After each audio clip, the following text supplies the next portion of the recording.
যারা মুরিদ না হবে, বায়াত না গ্রহণ করবে, চ্যালেঞ্জ করলাম কোন মৌলবী, কোন আলেম সন্তান যদি আমার সাথে চ্যালেঞ্জ করে হারাইতে পারে, আমার ঢাকার দুটে বাড়ি দেব।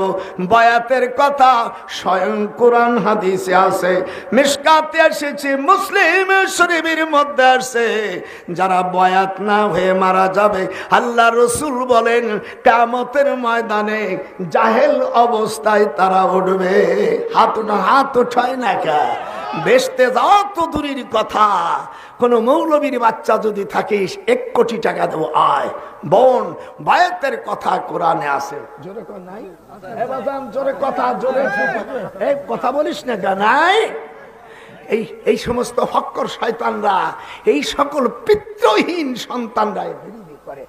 আয় 62 বছর বুখারী পড়ানো মুহাদ্দিসরা আজকে দেখ